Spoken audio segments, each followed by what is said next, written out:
Welcome back to part 2 of the first episode in our Homestead Dairy series, where we are talking about everything that you need to prepare for getting a Homestead Dairy cow. Are you ready for one? Is your homestead ready for one? Are you ready to commit to that? Last week we did episode 1. It was great, but by the time I got done recording, I was at almost an hour long.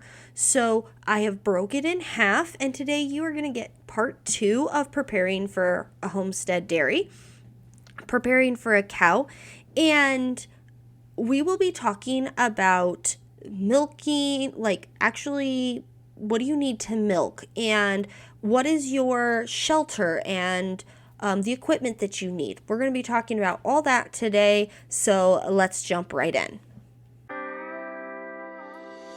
Welcome to Simply Living Homestead, where we empower homesteaders and preserve traditions. I'm your host, Amanda Carlin, and I help homesteading families bring peace and order to their lives. My friend, are you overwhelmed with all the tasks on your homestead? Do you wish for a mentor to guide you through the tough moments each day? Then you've come to the right place. Together we will learn to organize our homestead, love our families well, and walk in the peace of God. If you're ready to get unstuck from the constant feeling of overwhelm, then join us each week as we explore practical advice, inspiring stories, and heartfelt encouragement to help you thrive. Let's grow a sustainable, meaningful life together, both in the home and on the homestead. Welcome back to the homestead. As we go on this episode, you might hear me reference some timestamps. That was from my original recording, which, like I referenced in the opening, it was over an hour long. And so to respect your time, I have broken this into 2 episodes. But I know that this is going to be really good and it's going to be really enjoyable. So let's get into part 2. Well, friends, let's jump into shelter and milking spaces. I realize we are very far into this and I've been chattering a lot, but I hope you're finding this helpful. Before we get into the shelter and the milking spaces, if you could leave me a review, a 5-star rating, anything, that would really help promote my podcast, get this out to more people, share this information with more people. If you could share it, that would be so amazing. Thank you so much for listening this far. Let's talk about shelter and the milking spaces for your new cow. A 3-sided shelter is enough. It is enough for the wind, the snow, the rain. As fragile as dairy cows like to pretend that they are, and I mean, sometimes they really are, they are pretty decently hardy when it comes to rain and snow and, wind and that sort of stuff. They don't like it per se, but I mean, I don't either, so who can blame them?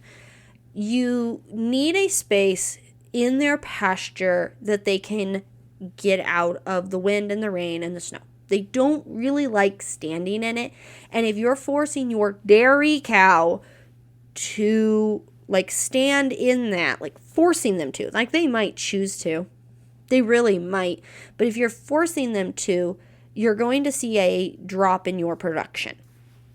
So it is a good idea to have a clean, dry, non-windy place for them to get out of the way, and a 3-sided shelter is sufficient for this. You do not need a barn. Okay, I love my barn. It was built long before I was ever born. I love my barn. If we ever move and I get to start from scratch, I'm building a barn. There are benefits to a barn. There is storage space in barns. There is a little bit of warmth in the winter in barns, but you don't need one. Okay, you do not need one. That being said, if you can have separate areas for where you milk and the shelter that they're out in the pasture, you might find that to be beneficial. And I can't tell you really how that's going to look on your property. If you're okay twice a day once a day if you're calf sharing, but let's just go with twice a day. You need to be okay with that, at least to like certain periods of time. Even when you're calf sharing, there will be times that you are milking twice a day. And if you are not okay walking clear out to the shelter in their pasture to milk, that's strike one against, where it's being. Some people will even go and bring them up, like out of their pasture, through the gate, up to wherever they want to milk them, and then take them back. Again, your cow needs to be halter trained. It needs to be able to walk with you and not run away. But other than that, you can totally do that. But having an area that is separate from the shelter and the milking area, especially if you're going to milk more than one cow, is kind of a desirable thing. You want to be out of the rain. You want to be out of the wind. You want to be out of those things when you are milking for your comfort. Or you'll start hating the process and you won't go out and milk on time and you won't take care of your cow like you're supposed to. And you'll go, do I have to? Now you're going to do that when it's snowy anyway. You're going to do that when it's 100 degrees outside. You're like, do I really have to go out and do this? But you're going to do it because you have a space that you can go. Some people milk in the pastures. And you can totally do this. That requires work on training your cow to stand still without being tied, to not need any restraints. But it's 100% doable for most cows. There's a couple of cows in my barns that I would never try that with. Ever. There's a couple that I'm quite confident could transition into that sort of model very easily. Some people will just simply milk in their lean-to, especially if the shelter for their cows in their pasture is fairly close to the house. The question you need to ask yourself is, are you willing to carry the milk that far? How far do you want to carry the milk? You can put it on a wagon and pull it. You can put it on a sled and pull it with a lid on the bucket, but you're still going to have to take it that distance. And so that's something to ask yourself. And I alluded to this, it's just weather protection matters. You need to be out of the rain, the wind, the snow. Now, if you get the privilege of designing your space that you're going to do your milking, design for comfort. Comfort for the cow. Can they eat a little something, even if it's a alfalfa pellet or a little bit of grain or whatever you're going to feed your cows? Your cow needs to be really comfortable. Are the flies biting? Kind of design with that space in mind, but you need to be comfortable. As you're sitting there and milking, or you're hooking your milker up and milking, you need to be comfortable too. And so I would really advocate for your milking space and your shelter to be separate spaces. The other reason for advocating for that is it's pretty easy to keep the milking space clean. It's a lot harder to keep the sleeping space clean. And so if you're milking in the sleeping space, you're going to be dealing with a lot of manure. Or you're just going to constantly be cleaning their sleeping space. Both of those do not sound very fun to me, but you do you, I guess. But that is something to keep in mind. It's just think through it. Where do you want to milk? Where do you want to be? You're going to spend a lot of time there. Where do you want to be? And are you comfortable? All right, we are a half hour in already, actually a little over a half hour. And so very quickly, let's run through some basic gear. You need a stool, a garden stool, a 3-legged stool, or even a bucket, something to plant your butt on. Your calves are going to get extremely tired if you try and kneel beside that cow. They just are. So get yourself a stool. I have one in my barn. It's probably as old as the barn is. It is made from a slab of wood and a log. It's a thin log, but it's a log, and it is a one-legged stool. It works great. You can figure out how to make yourself a stool without spending any money if you really wanted to. Get yourself a stool. You need a halter or a collar, something to go on your cow that you can grab onto to lead her up, and a lead rope. Very quickly, halter, collar. Everybody has their own preference after dealing with it for a bit. Halters, I have found, tend to rub the bridges of their nose and right behind the ears. And if you just leave it on long term, like I have a tendency to do, you will kind of wear away the hair in those areas. And then if you do take it off, you're like, oh my goodness, what did I do to my cow? So I switched to collars so they didn't have anything on their face, restricting that area, getting too tight as they grew a little bit or anything. So I put a collar on. The other thing to be aware of is if you have things that they could get hung up on, having anything on them can cause their death. It's rarer with cows. It's more common with smaller animals, but be aware of that. Like, is there anything that your animal can get hung up on? Okay. A stool, a halter and collar, or a lead rope. You need teat dip and a teat dip cup. Amazon, super cheap. You need a gallon bucket for soapy water so that you can go wash your cow off. You then need like blue towels. And when I say blue towels, you can either get them in a big roll. You can get they look like papers that you would dry your hands on from a public restroom. Or like I usually will go to the motor section of a store and like buy the blue towels there that like machinists and mechanics would use. I like those. Or just get yourself some towels, some rags, little hand washcloths that are, I think I got some microfiber ones off of Amazon, like a big pack of 50, so like the cheap ones. Now the thing about reusable rags, the blue rags, you're going to throw them away after you use them.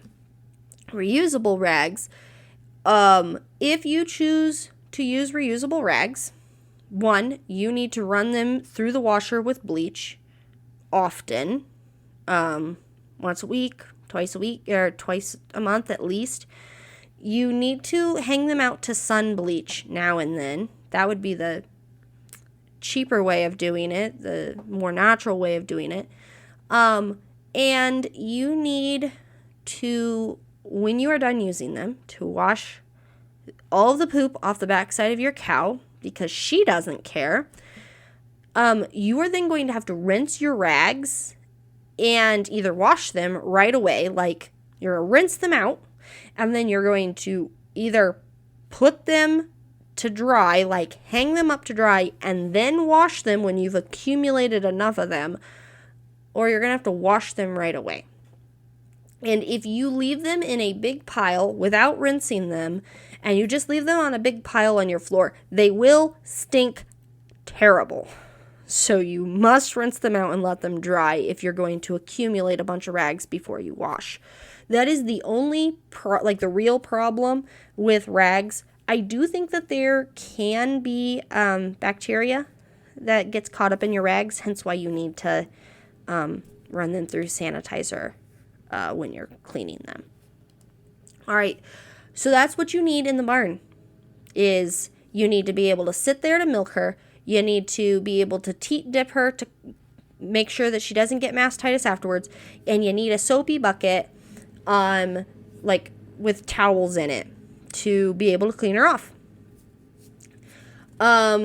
In the packaging area, your milk handling gear, stainless steel. Just get stainless steel. You can use food safe plastic. The problem with that is, again, if you are having bacteria problems or you're not getting your stuff clean, that plastic is going to hold on to it a lot faster than your stainless steel buckets or stuff. And you need a strainer. Now, the strainers can run you a lot of money, and coffee filters will not work. I know this because I tried. They don't work, and it is sad. But you do need a strainer. You need something that is big enough that you can pour a reasonable amount of milk into it and let it go through a appropriate milk filter. And then you need jars to store your milk in. Okay, so that's on the handling side. Now, how do you milk your cow? There are 3 ways that I have seen that you can milk your cow. You can hand milk it. This is the cheapest way. This has the least amount of equipment, and generally the consensus is that what time you spend milking, you will save in the washing. So it might take you a little longer to milk your cow out by hand, especially until you've built up the appropriate muscles, but you aren't going to have to wash your dishes for as long. So you can hand milk. To hand milk, you need a bucket. Some people have the strainers already like strapped on top, or they'll have like some sieves on top and milk straight through the sieves. And that works really well for some people. Like, it keeps all that debris out from your bucket. Some people have a bit of a kicker with a cow, at which point then you have to milk into like a little cup and then dump it into your bigger bucket so they don't knock over your big bucket. If they kick you, or if they put poop in it, if they put poop in your milk, get rid of the milk. Don't risk it. Okay? Don't do it. So like when you have an open bucket system, that is the big problem you're going to run into, is like the floating particles and the flying poop off their feet. So you can hand milk. Okay? You can use something called an utterly easy milker. Honestly, I think you should keep this on hand even if you're going to hand milk. It is about $100, $150. I found it on Valley Vet, and it's a little bottle. I think it like contains like a quart, and it goes up on the teat, and you give it a couple of squeezes, and it pulls a suction and pulls out milk until that vacuum has kind of subsided, and then you do it again. So you're not having to sit there consistently squeezing. You just have to click a couple of times like you were spraying a spray bottle, and it'll suck the milk out. Now, that's going to go slower because you can only do one at a time, 1 teat at a time, and a cow has 4. So that's going to go slower. But the other thing that's worth noting there is if you have someone doing chores for you that have no experience, you can very easily have them use that, and that really helps if you have like a helper milker or something. It also really helps like if they get a bad case of mastitis. Sometimes it's really difficult to hand milk them and get that to be, them can be completely empty, which is important for curing mastitis. Then there's full milking systems, vacuum lines, contained units. The pro is that you don't have to do a whole lot. You plug it in, you start the, whatever the pump is, you start it, and it does the job for you. You just have to hook it up, take it down. The problem is that you have to clean it. And a lot of times people go, well, yeah, the thing milks it out in 5-8 minutes, maybe 10, but then we spend that many minutes cleaning it. And so it's just, that's the trade-off. Would you rather spend more time milking your cow and developing some good hand muscles, or would you like to clean your equipment, right? And that's like the big question. There is a small, I think it's electric, like it plugs into like an extension cord or an outlet, I think, on Valley Vet that is a true milker. It's not just a hand clicker milker. It's like a whole milker, and it's like $500, I want to say. And then there's the fully contained units that have buckets that are 5 to 7 gallons, and those can cost you a couple $1,000s. So, how much money are you wanting to put in? How many cows are you going to milk? How are you going to take a vacation, and do you have anyone that's able to do it? Keeping something on hand like that, like the easy milker or whatever, in case you do need to take a vacation or whatever, it could be very helpful. So like you can look into your options there as far as how you are milking your cow. So before buying a cow, what do you need to do? Well, you need land. You need to figure out how you are going to fence them and get them food. How are you going to buy hay? And how are they going to have shelter and be protected? How are they going to have water? I didn't really touch on this. I'm not going to touch on this, but you've got to be able to take them water. Do you have a hose that reaches far enough down to where you're going to keep them? Are you going to carry that many buckets? A cow can go through 25 gallons of water a day if they're thirsty. So, how are you going to get them water? Things to look at, things to know. Can your property support it? Can your lifestyle support? Are you ready to take on being committed to the farm? In episode 4, I think it is, the 4th episode of this series, we will talk about calf sharing and how you can really go about not being tied to your farm as much. But for now, the thing is that you are the farmer, and if you're going to commit to it, that is something you're going to have to commit to, even if you're going to take measures that then provide space that you don't have to do it, if that makes sense. So things to think about. In the future, in the next couple of episodes, we will be talking about breeding options, how to breed your cows, what kind of cow you should get, how do you find a good cow, what things do you want your cow to have, like what traits are you looking for when you're looking to buy a cow, buying the cow, like actual, tangible, how should we go about buying a cow, and, then when you have the cow, we will be talking about how to take care of her and things to know and things to look at.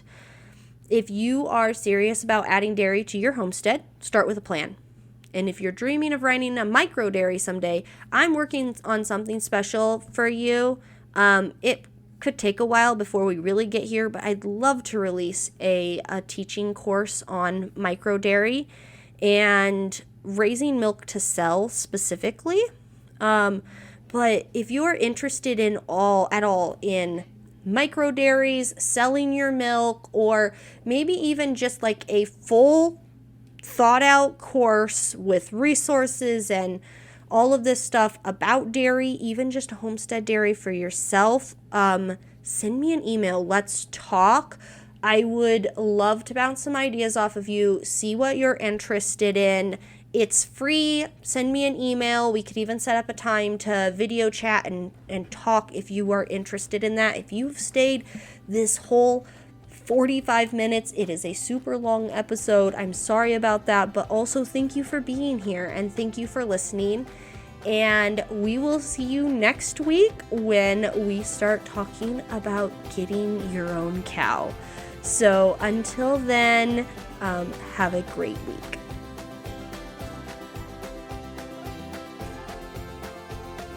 Well, neighbor, before you head out, I just want to say how much I've loved spending this time with you. If you too enjoyed our time together, don't forget to give us a follow and leave a quick review on your favorite podcast player.